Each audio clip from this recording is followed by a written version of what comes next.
Ketua Umum Partai Demokrat Susilo Bambang Yudhoyono mengaku hubungan dengan Ketua Umum PDI Perjuangan Megawati Soekarnoputri masih belum mencair. Kata SBY, di antara beberapa nama capres yang sudah beredar, hanya hubungan dengan Megawati yang belum bersahabat. Sebagian kalangan menilai wacana perlunya komunikasi antara Presiden SBY dan mantan Presiden Megawati patut didorong. Seperti yang diungkapkan oleh Ketua Umum Partai Nasional Demokrat Surya Paloh. Menurut Surya, guna perbaikan pemerintahan ke depan, sumbangsi gagasan semua kalangan sangat dibutuhkan. Namun reaksi berbeda justru dilontarkan dari kalangan internal PDI Perjuangan. Menurut Sekretaris Jenderal PDI Perjuangan Cahyokumolo, pernyataan SBY soal hubungannya dengan Megawati tak perlu ditanggapi. Dia justru menyindir Ketua Umum Partai Demokrat tersebut. Hal serupa juga dilontarkan politikus PDI Perjuangan Ian Siagian. Dia menanggapi pernyataan SBY tak perlu dikomentari lebih dalam. Hubungan Megawati dan SBY merenggang dalam 1 dekade terakhir. Kendati kedua tokoh tersebut telah bertemu secara resmi sebanyak 6 kali, hubungan mereka belum sepenuhnya cair. Saat Megawati menjadi presiden, SBY menjabat Menko Polkam. Kerenggangan terjadi saat keduanya berkompetisi sebagai calon presiden di pemilihan presiden 2004. Tokoh senior PDIP Pandana Baban mengungkapkan Megawati baru akan membuka ruang komunikasi apabila SBY menjawab 5 pertanyaan, antara lain pernyataan SBY yang pernah menyampaikan siap menjadi cawapres Megawati tetapi ditolak. Dan selanjutnya, perihal kebenaran berita bahwa SBY dikucilkan.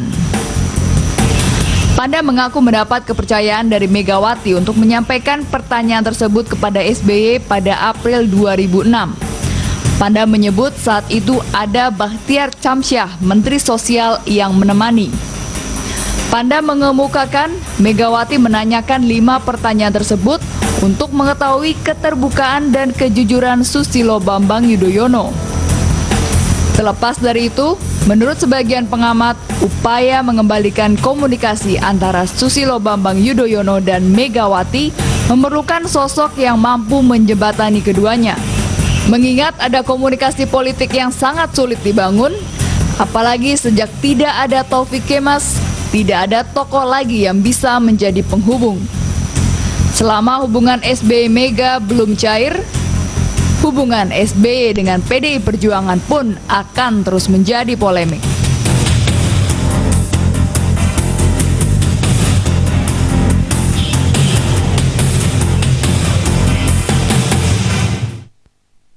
Ya, SBY sudah sempat curhat atau menyampaikan niatnya ya di YouTube untuk berkomunikasi dengan Megawati.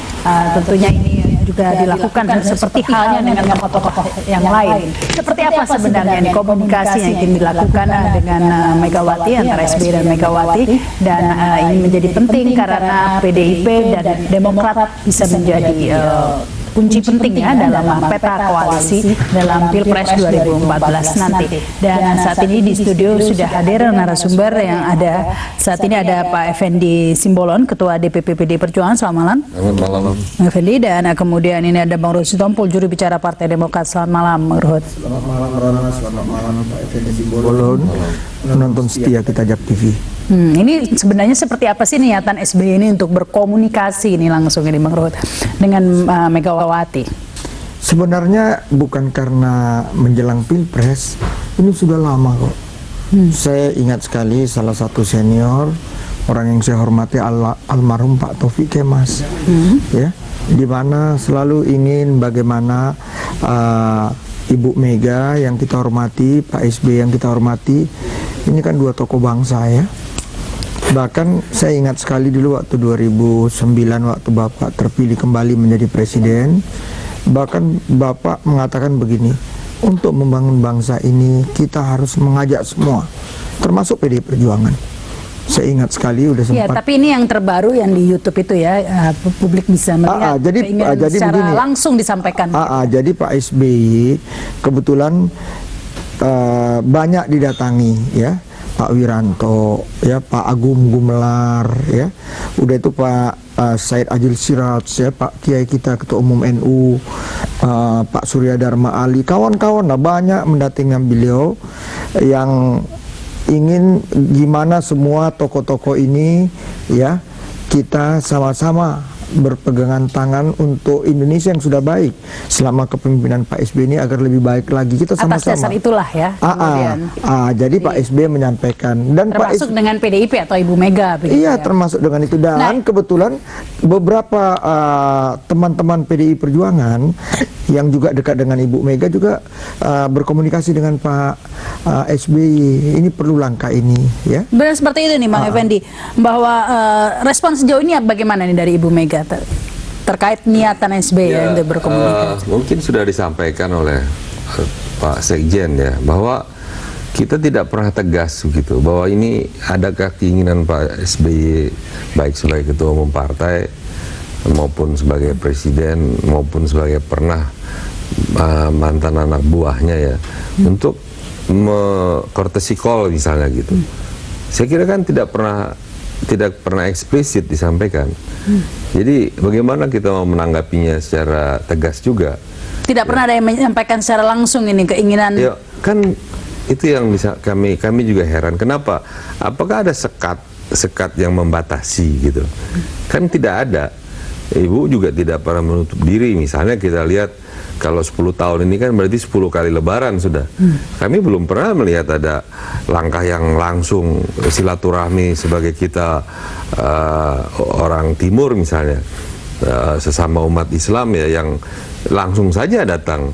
Nah, ini mungkin itu kan komunikasi yang saya kira sangat sederhana ya, yang bisa dilakukan tanpa harus melihat bahwa ada sesuatu yang menghambat secara. Mungkin ini pertanyaan bisa langsung nih tanpa batas juga nih malam ini ke Bang Ruhut. Kenapa mesti melalui YouTube itu begitu ya? Disampaikannya kan bisa saja di pintu terbuka begitu bisa, ya. Kan ini kan sesama ketua umum partai, sama tokoh ya. Saya kira tidak ada barrier yang menghambat begitu loh. Kenapa tidak formal saja untuk hadir? Kan Ibu tidak pernah dimintai, sehingga belum pernah juga kita menyampaikan apakah menolak, apakah kita menyetujui gitu. Apa takut ditolak ini Bang Ruhut? Enggak, jangan ada dusta lah di antara kita. Maksudnya? Ya, kan kita tahu misalnya Pak Hatta Rajasa juga pernah mengkomunikasikan. Beginilah kalau tadi Pak Effendi Simbolon ngomong begitu, emangnya tiap 17 Agustus nggak diundang? Diundangkan tapi nggak datang. Jadi udahlah. Tapi kalau ini kan konteksnya SBY yang ingin itu beda. Pak SBY kan presiden kan mengundang, apalagi putrinya proklamator. Tapi kalau saya beginilah, jangan lagi kita lihat ke belakang. Ini nasihat Pak SBY kepada kami, ya. Sekarang kita lihat ke depan. Memang dua tokoh ini alangkah indahnya kalau mereka bersama-sama. Nah, kan itu siapa yang memulai begitu kan? Ini kalau tadi diundang 17 Agustus nggak datang. Nah, ini SBY mengatakan ingin begitu ya kan bersilaturahmi. Kenapa tidak langsung memulai saja begitu? Ya itulah kan, ya kita inilah kan, dan selama ini kita terus mencobanya. Seperti misalnya Pak Jokowi, ya. Pak Jokowi itu Pak SBY kualitas komunikasinya baik kok, ya. Begitu juga saya harapkan misalnya Pak Effendi Simbolon, saya, ya Pak Cahyo, ini kan kami berkawan semua. Tapi jadi ini elitnya, maksudnya topnya ini ya, Bu Mega sama SBY-nya bagaimana hubungannya? Ya itulah kita sampaikan, biar ya ketemulah di mana, kan bisa aja. Itu Maka yang kami di dalam 10 tahun ya, 10 tahun di luar pemerintahan, tidak pernah kami diajarkan gitu ya, dalam tanda petik, oleh Ibu Megawati bagaimana kita membenci sosok Pak SBY itu.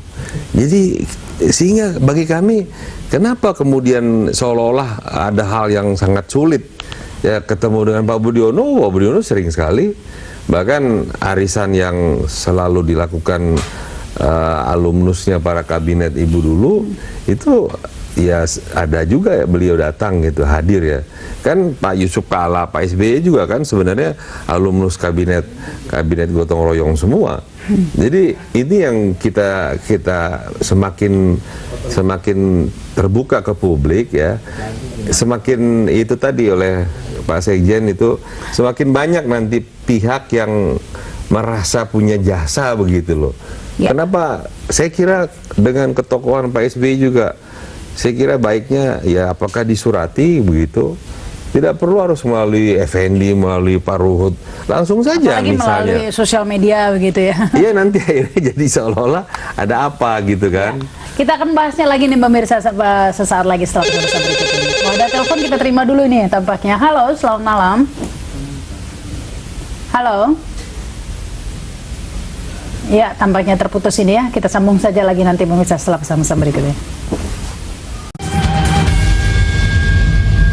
Ya, Anda kembali bersama kami dalam Ada Apa Berita. Kita lanjutkan dialog ini tentang hubungan SBY Mega, lebih jauh lagi PDIP Demokrat begitu. Tapi secara segi dari emosional ini Pak Effendi, kita tahu bahwa sempat hubungan itu tegang ya antara SBY dan Mega. Saat ini bagaimana Ibu Mega sendiri? Apakah sudah terbuka begitu ya? Saya kira ada momen yang paling baik ketika pencalonan ketua MPR ya. Ya, kita juga harus terbuka menyampaikan bahwa itu semua kan konsensus semua fraksi untuk mencalonkan calon tunggal Pak almarhum ya, Haji Muhammad Taufik Kemas. Dan itu kan semuanya kan atas kesadaran bersama. Nah, momen itu saya juga sebagai kader ya ingin juga bahwa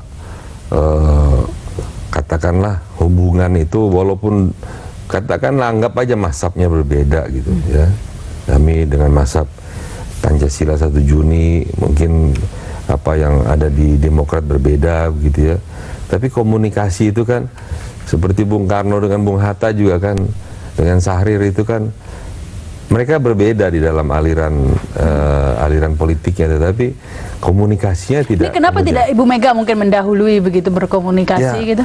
Ya apa yang saya kira Bu Mega tidak pernah, maka kami tidak pernah tadi saya kira nggak juga seperti yang disampaikan oleh kader-kader kami seolah-olah tidak penting gitu ya. Ya tentu penting lah.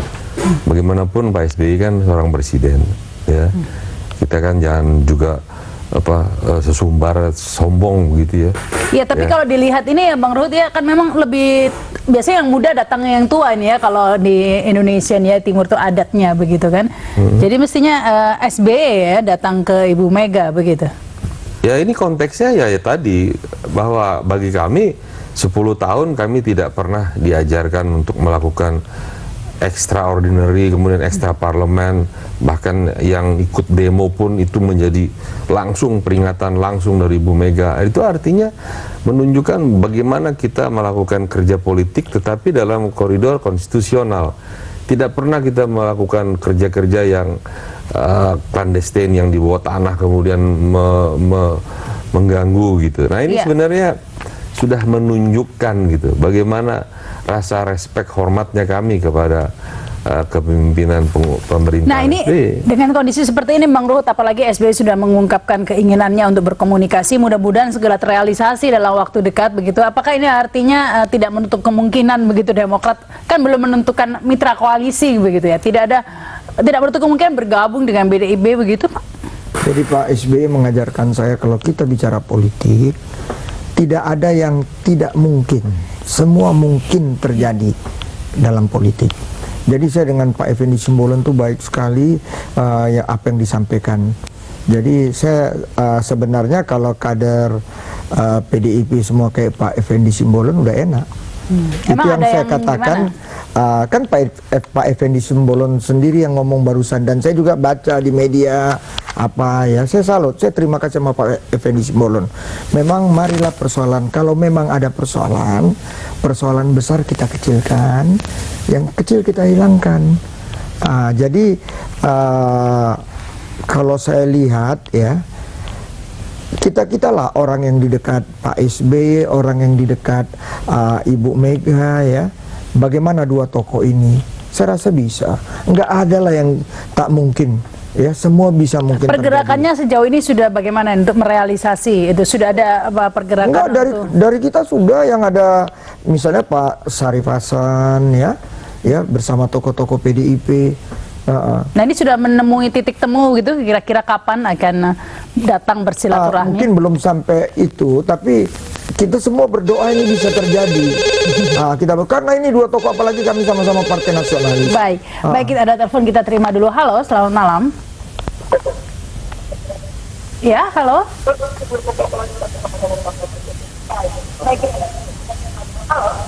Halo, selamat malam. Iya, Pak, sebelumnya volume pesawat televisinya dikecilkan dulu. Halo, selamat malam. Selamat malam, kami sudah bisa mendengar. Silakan, dengan siapa, di mana, Pak?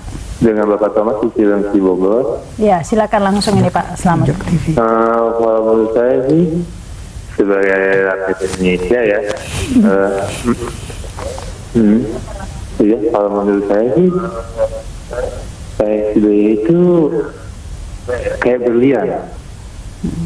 Kalau menurut saya aja seperti berlian yang sebetulnya nggak perlu digosok tapi udah bersinar gitu. Jadi kalau pengertian saya, kenapa harus banyak orang yang bilang katanya nggak suka, banyak orang yang bilang nggak mau gitu dengan PSB. Tapi kalau menurut saya sebagai rakyat Indonesia sih, ya itu ngasih perubahannya udah lumayan baik gitu, dengan potensi perubahan dengan Indonesia gitu dibandingkan presiden yang sebelum-sebelumnya. Bahkan seperti, mohon maaf, seperti Bu Megawati itu tidak ada perubahan yang signifikan untuk Indonesia. Tapi kalau Pak SBY sih menurut saya udah oke. Baik, Mbak, terima kasih ini. Selamat malam ini Pak Selamat, katanya Pak SBY seperti berlian. Saya salah dengar, saya kira durian. Baik, silakan ini Pak Effendi. Ya, ya boleh saja ya. Saya kira pastilah ada positifnya, ada baiknya ya. Kita juga, saya sendiri kadang-kadang 10 tahun itu kan masa yang sangat mahal ya. Banyak hal ya sebenarnya. Saya misalnya di bidang energi yang saya pernah di Komisi 1 melihat bagaimana, ya mohon maaf, lemahnya policy dalam kebijakan luar negeri kita ya. Leverage kita yang lemah, kemudian kita tidak membangun posisi tawar kita di international network kita gitu. Nah, kemudian saya di Komisi 7, saya lihat juga bagaimana tidak menuju ke kedaulatan energi, padahal punya kesempatan untuk mengefisiensikan bagaimana BBM itu harus kita manage dengan baik. Itu yang akhirnya saya melihat ya sayang sekali gitu, sayang sekali peluang yang diberikan mandat dari hasil pemilu pertama kali ya dari rakyat kepada beliau itu tidak dimanfaatkan dengan baik begitu loh. Kalau Anda melihat ini mungkin ke Bang Ruhut lagi, mengapa tampaknya semakin gencar ini menjelang Pilpres ini? Apa ada kekhawatiran ini untuk mengamankan posisi kelompoknya begitu ya nanti, makanya perlu melobi PDIP yang kemungkinan juga ada kans untuk menang begitu? Udah pasti gitu PDIP akan menang dengan Jokowi calon? Enggak loh. Tapi ada kemungkinan kan? Saya senang sekali tadi kata Pak Effendi, kita semua nggak boleh sombong. Ya, kita juga baca kok bagaimana sekarang intern PDIP sekarang. Kita juga tahu ini politik kok, nggak ada yang bisa ditutupi. Tapi udahlah, bukan itu. Dan bukan karena pemilu ini loh. Saya ingat, masakan saya mesti buka semua. Bagaimana Bang Taufik Kemas, Puan, Cahyokumolo, Pramono Anung, waktu kami menang kemarin satu putaran, kan ketemu. Itu kan dalam rangka yang seperti dikatakan Pak Effendi, betul. Biar semua paripurna kerja Pak SBY. Coba kalau kemarin Cahyo, Pramono apa ikut, Pak SBY saya ingat sekali, membangun bangsa ini kita ajak semua. Ini diingatkan nih Pak Effendi, dulu waktu menang kan ditawari menteri begitu kan istilahnya ya. PDIP tapi memang memilih untuk menjadi oposisi begitu. Ya itu memang itulah keputusan ketua umum ya, karena beliau punya prerogatif. Nah, nanti kalau seandainya PDIP menang akan ditawari juga nih Demokrat atau bagaimana? Hanya kepada ibu yang punya partai lah. Kita kan hanya outsourcing aja. Tapi Anda melihatnya ada kepentingan seperti itu tidak ini kok? Niatannya ini semakin gencar ya, kalau meskipun Bang Ruhut bilang sebenarnya niatan ingin berkomunikasi ini sudah lama, tapi semakin gencar sekarang karena ada niatan ini, ada niatan. Ya, sekarang gini, saya juga kan nggak tahu apa sih yang di back mind-nya ibu ya. Saya tidak tahu, mungkin suatu saat ya, mungkin akan dibukukan itu ya. Tapi ya kira-kira seperti itu tadi yang saya sampaikan itu. Sebenarnya saya mohon maaf ini Pak Ruhut, mungkin psikologisnya lebih kepada Pak SBY-nya yang mau datangnya yang sulit gitu loh. Kan kita dalam, apalagi sesama umat Islam ya, namanya momen Lebaran itu kan momen yang paling, siapa sih yang bisa, oh ini nggak boleh, ini boleh. Harus saling memaafkan ya, namanya Lebaran, intinya Jadi, Lebaran itu maaf-maafan di mana-mana. Saya hitung udah 9 kali loh. Taruhlah yang kemarin karena Pak Taufik. Wah, ini kayaknya momen yang tepat, sebentar lagi Lebaran ini ada niatan ini dari Pak SBY, Bang Ruhut untuk Ya, saya datang. nggak tahu ya. Sudah dekat juga nih Lebaran. Ya boleh aja, nggak ada masalah. Kan Pak SBY mengatakan kepada kami begini, ini kan kaitan Pilpres, kita masih sangat cair. Kita bisa dengan PDIP, kita bisa dengan Gerindra, dengan Golkar, atau membuka poros tengah. Bahkan kalau ini juga tidak, kami juga siap di luar pemerintahan. Ya, tegas kok Pak SBY orangnya. Ya, tetapi kalau dikatakan tadi, oh nanti aja Lebaran, nah itu juga saya baca Mbak Eva ngomong begitu. Ya, sebenarnya saya kepingin ini kita lihat ya, Lebaran itu memang paling husuk. Tapi ada yang lebih husuk lagi. 40 hari Bang Taufik Kemas almarhum di MPR. Kan Bapak datang, Ibu Ani datang, kita kaget. Apapun kan Bu Mega kan istri almarhum, nggak datang. Tapi aku nggak mau lagi mencari-cari. Itu yang Pak SBY nasihatin kami, jangan lagi kita lihat ke belakang, kita lihat ke depan lah. Iya. Gimana? Jadi itu yang aku bilang, persoalan besar kita kecilkan, yang kecil kita hilangkan. Artinya tadi meskipun berkali-kali Bang Ruhut mengatakan jangan lihat ke belakang, tapi sudah sempat diungkit lah yang di belakang gitu sedikit tadi ya. Bahwa memang ketegangan itu masih ada begitu ya. Ya Karena itu yang aku bilang. Itu yang saya mungkin rada beda dengan Pak Effendi Simbolon dengan omongannya. Ya udah datang aja ketemu. Inilah perlu kita menjembatani agar mulus begitu ya. Iya dong, kan gimana gitu kalau enggak, kan? Ya. Jadi tidak semudah itu langsung datang ya begitu nggak saja. bisa dong. Pak SBY itu dari dulu saya siap berkomunikasi dengan Ibu Mega. Menunggu apa dong? Ya Ibu Meganya siap enggak? Kan itu. Ini siap tidak di Ibu Mega kita Kalau Pak akan- SBY siap, bahkan kan kita udah lihat terang benderang kok omongannya. Tapi kan ya inilah kita. Baik, sampai situ aku kita ini putus mestinya aku dulu jual nih. Pak Effendi aja lah ini. Jadi ini saat ini tengah menunggu kalau SBY sudah siap berkomunikasi, bagaimana Ibu Mega sudah siap tidak? Kita akan bahas lagi setelah pesan-pesan berikut ini. Ya, Anda kembali bersama kami dalam Ada Apa Berita. Sudah bergabung juga nih Pak Yunarto Wijaya, pengamat politik. Selamat malam. Ya, buat menengahi katanya. Sudah di tengah duduknya ini ya. Tapi ada telepon dulu, kita terima dulu. Halo, selamat malam. Malam Ya, silakan dengan siapa di mana Pak? dengan Pak Heri. Ya, silakan Pak Heri langsung. Halo. Ya, sudah didengar Ya. Pak Heri ya, silakan. Ya. Ini saya punya pendapat ini Bu. Kalau salah satu, halo. Ya, Kalau langsung salah saja. satu sifatnya feodal, ya, terus pendendam sulit untuk gini, saya punya pendapat gini Bu. Salah satu sifatnya feodal, terus pendendam. Saya pikir sulit untuk ditemukan. Yang mana nih salah satunya maksud Anda? Kan ada dua ini. Ya mungkin dari siap Bu Megawati. Baik, terima kasih nih Pak Ya, ya. Heri. Ini penelpon hari ini Demokrat semua. Tapi dikomentari Pak Yunarto dulu lah, di Ya tengah dulu. begini, ini isunya adalah apa koalisi Demokrat dengan PDIP ataukah hubungan Ibu Mega dengan Pak SBY? Hubungan Ibu Mega dulu. Sebetulnya menjadi menyedihkan kalau kemudian hubungan antar dua pribadi kemudian langsung dikatakan terkait dengan sebuah koalisi antar dua partai besar. Ini betul berarti menunjukkan kedua partai itu feodal. Kedua partai betul-betul hanya bergantung pada sosok satu orang semata, sehingga membaiknya hubungan antar pribadi itu seakan-akan berpengaruh bahkan sampai level koalisi. Padahal koalisi kan seharusnya dibutuhkan sebuah pengambilan keputusan secara bottom up, cocok atau tidak, ketika kerjasama, chemistry, platform dan segala macam. Ya tapi tidak bisa dilepaskan, itulah kondisi partai kita sebagai fans club. Menurut saya yang menarik isu ini ketika kalau betul-betul terjadi begitu ya rekonsiliasi antara Ibu Mega dengan Pak SBY dalam konteks sebagai pimpinan pemimpin partai, satu isunya adalah rekonsiliasi oposisi dan partai menang. Itu tidak mudah dalam tradisi bangsa kita. Yang kedua adalah oposisi antar dua, kingmaker dalam tanda kutip ya, kedua-duanya tidak bisa lagi menjadi capres.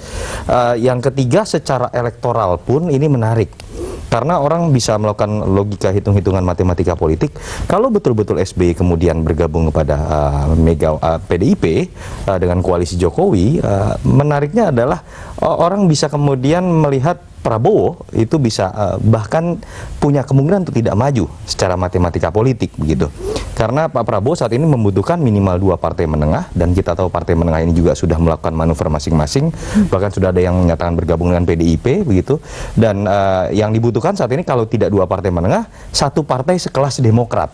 Dan kemudian orang secara psikologis juga melihat bukan semata Demokrat, tapi kingmaker yang saat ini masih menjadi presiden itu bisa menjadi orang di belakang Prabowo yang membuat pertarungan menjadi menarik.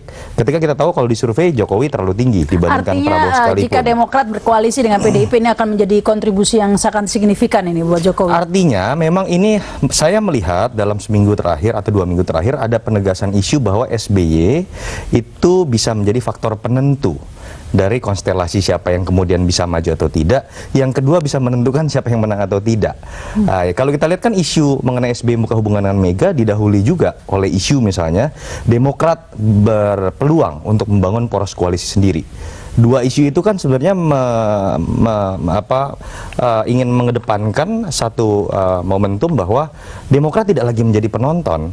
Demokrat bukan lagi sebatas followers. Ini menjadi pertimbangan tidak ini bagi PDIP, Pak Effendi ya, mengingat Demokrat ini bisa menjadi penentu siapa yang bisa running untuk menjadi capres ya. Jika bergabung dengan PDIP berarti bisa Prabowo bisa rawan posisinya. Sangat mungkin salah langkah bisa-bisa tidak bisa tereliminasi, tidak bisa mencalonkan diri menjadi capres. Nah ini kan berarti Prabowo adalah saingan terberat dari Jokowi. Nah ini apa menjadi pertimbangan untuk mengambil Demokrat begitu kan? Kami memang tidak mengidentifikasikan bahwa siapa yang calon yang paling katakanlah yang paling unggulan begitu ya. Tapi jangan lupa bahwa siapapun yang mencalonkan diri saat ini lawannya adalah incumbent. Bahwa bukan Pak SBY itu soal lain.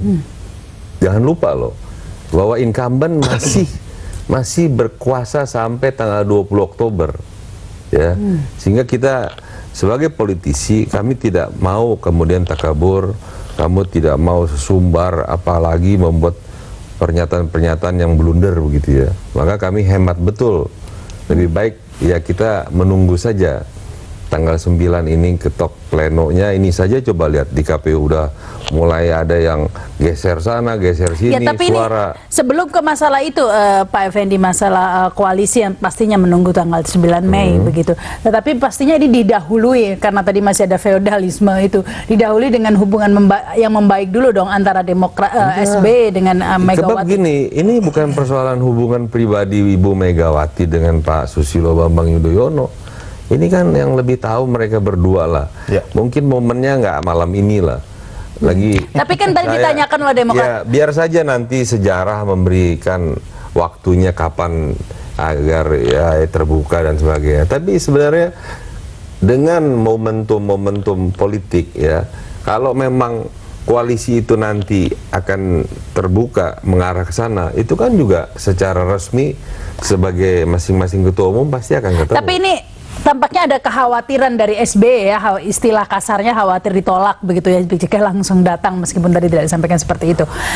Nah ini ada sinyal tidak, maksudnya Megawati mengirim sinyal tidak bahwa juga siap berkomunikasi dengan SBY? Apa yang menjadi kekhawatiran orang kalau misalnya menyampaikannya formal, misalnya menulis surat misalnya atau mengetik surat ditandatangani, ya kan pasti kita sebagai yang beretika juga akan memberikan jawaban.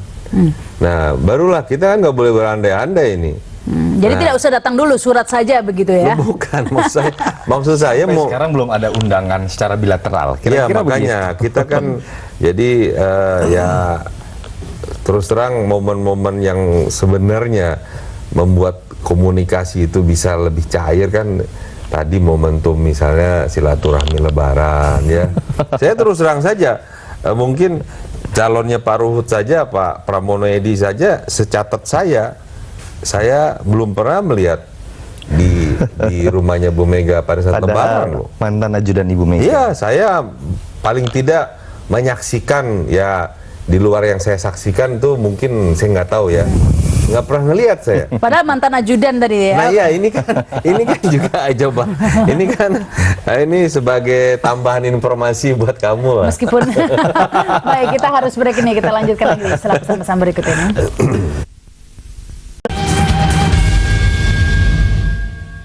Ya, Anda kembali bersama kami dalam Ada Apa Berita, ini segmen terakhir. Mungkin menyinggung dulu ke nih Bang Ruhut dulu. Ada apa sih sebenarnya tadi kata ya Bang Effendi, kok tidak ada yang datang ke rumah Ibu Mega sebelumnya, termasuk Pramono Edi dan orang-orang lainnya ya dari Demokrat. Nah, kalau ingin menjalin hubungan silaturahmi, tidak ada dendam, tidak ada ketegangan, itu mestinya kan sudah menjalin silaturahmi seperti itu nih ya Bang Ruhut. Enggak, sebenarnya datang kok. Saya datang waktu almarhum ya. Udah itu waktu kita kan, saya loh, partai fraksi lain ada loh, waktu Pak TK almarhum, ketua MPR yang kita hormati, ada yang mau coba-coba kocok ulang. Saya bilang enggak, kita mesti tanya kepada Bu Mega. Dan saya ikut datang ke rumah. Bang Ruhut yang datang? Saya datang. Dan Ibu Mega kalau keluarga Pak SBY yang lain datang nggak? Ya itu kan gini ya. Ini kan dua ya, Pak SBY, Bu Mega ini dua tokoh. Kan kalau seperti yang bilang Pak Effendi, yang lain yang dibawa datang kan susah juga. Maunya kan kalau yang di atas, tapi saya kebetulan waktu itu kan saya sebagai jabatan. Ya, saya pimpinan wakil ketua fraksi MPR dari Demokrat. Ibu Mega sangat cair, bahkan saya dibicarain Bu Mega, wah ini datang orang beken nih. Karena kan lihat saya di TV ya, enak sekali omongan. Nah, ini jadi sebenarnya tapi, itu kalau aku gini aja lah. Tapi sayangnya Bang Ruhut tidak merepresentasikan hubungan SBY dengan Ibu Mega. Dan begitu. tidak ada yang bisa merepresentasikan menurut saya ketika berbicara dua pribadi ini. Biar bagaimanapun kalau kita baca sejarah bagaimana dinginnya hubungan ini terjadi, kan betul-betul sifatnya pribadi. Saat itu Ibu Mega sebagai presiden, SBY sebagai Menko Polhukam, berlanjut ketika SBY tiba-tiba dalam tanda kutip kemudian menjadi calon presiden dan mendapat sindiran dari Pak Taufik Kimas. Jadi menurut saya, dan kita tahu bagaimana posisi kedua orang ini sangat kuat di dalam partai. Artinya sangat sulit ada orang yang bisa berani mengatakan dirinya merepresentasikan Ibu Mega atau dirinya merepresentasikan Pak SBY untuk mencoba membuat proses rekonsiliasi, andai kata ada niat seperti itu. Jadi menurut saya memang harus dipisahkan. Sulit buat kita membahas dan menerka-nerka arah dari hubungan kedua pribadi ini begitu ya. Tapi yang bisa dikatakan, ide mengenai Demokrat bisa kemudian bergabung ke PDIP menjadi menarik memang menurut saya, karena oposisi kemudian bergabung dengan partai yang saat ini menjadi ruling party, itu ide besar mengenai rekonsiliasi. Dan itu tidak mungkin dilakukan jika kemudian petolannya ini tidak saling bicara. Saya malah begitu, melihat jangan-jangan memang orang-orang di level seperti Bang Effendi dan Bang Ruhut yang seharusnya bisa membangun itu, bahwa kemudian sebetulnya ada kesamaan, sebetulnya tidak selalu bicara perbedaan ketika berbicara mengenai PDIP dan Demokrat. Toh terbukti dalam beberapa pengambilan keputusan, walaupun tidak sebesar pengambilan keputusan seperti Senturi ya, ada kok pengambilan keputusan yang bersifat seragam kalau kita bicara di level komisi begitu. Nah, saya berharap ini jadi momentum ketika koalisi di antara dua partai ini tidak hanya kemudian terjebak pada masalah sentimental antar dua pribadi semata. Nah, ini untuk menjembatani hal ini nih, apa yang harusnya dilakukan ya untuk sebagai solusi ya komunikasi antara SBY dan Mega ini, menurut Anda harusnya seperti apa? Ini alasan yang tunggu-tungguan ini. Jangan dipaksa kemudian bahwa akan ada rekonsiliasi secara sentimental tadi. Ini masalah pribadi. Tapi bicara bagaimana mengenai mungkin bisa ada pertemuan-pertemuan di level, saya tidak tahu lah di Demokrat siapa yang memiliki otoritas dan PDIP untuk urusan-urusan pemilu itu. Kalau kemudian itu dilakukan, dikeluarkan berita-berita yang bisa menunjukkan ada kesamaan platform dan kesamaan visi misi, menurut saya itu akan jadi stimulus yang cukup baik untuk kemudian membuat Pak SBY dan Ibu Mega bicara bisa lebih objektif dan mungkin menurunkan sedikit harga dirinya kalau betul ada permasalahan gengsi dan harga diri untuk kemudian bisa bertemu. Jadi kalau menurut Anda dalam waktu dekat tidak mungkin ini ada kejadian SBY tiba-tiba datang ke tempat Mega. Tidak berani menebak, itu sudah bicara mengenai perasaan sentimental dua pribadi di luar keilmuan saya. Aku sama Pak Effendi, kita inilah semua kader, gimana kita pertemukan kedua pimpinan kita. Baik. Kalau ujuk-ujuk berdua Tapi itu, satu kritik juga menurut saya, kalau memang ada niatan PSB membuka komunikasi, jangan kemudian bermain di wilayah yang abu-abu. Menurut saya gaya PR-ing kemudian berbicara di YouTube begitu ya, itu jangan-jangan malah menyinggung perasaan seorang ketua umum partai lain, karena jangan-jangan pertemuan tingkat tinggi itu dalam tanda kutip biasanya malah betul-betul harus terjadi di panggung belakang, bukan kemudian dilempar terdahulu ke panggung depan yang membuat polemiknya terlalu panjang. Dan biasanya lebih sulit itu membuat pertemuan itu Dilemparkan terjadi. ke publik dulu ya, terutama yang bersangkutan belum dilibatkan. Yang terakhir Anda Pak Effendi. Ya, tentu harapan banyak orang itu kalau didoakan ke Tuhan ya, nanti kan Tuhan yang menentukan ya. Jadi kita ya sama-sama berdoa saja kalau itu memang memang kebutuhan kita ya. Ya kan, saya kira nggak ada salahnya lah, apalagi mereka-mereka kan sudah senior ya. Di Indonesia ini penting lah ada silaturahmi yang. Jadi tidak perlu Bu Mega balas dengan YouTube lagi begitu ya?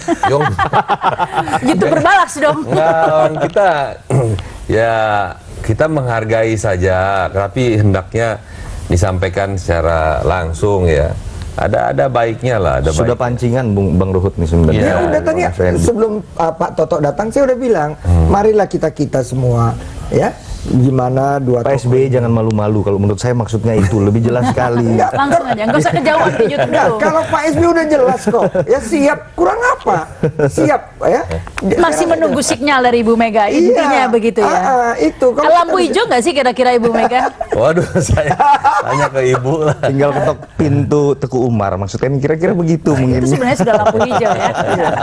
Baik ya, kita waktunya sudah habis. Terima kasih nih Bang Ruhut, Pak Yunarto juga Pak Effendi Simbolon. Pemirsa, Ada Apa Berita masih akan terus berlanjut hingga pukul 11 malam nanti. Jadi tetaplah bersama kami dari Ada Apa Berita. Makasih nih ya. Terima kasih. Ya, makasih.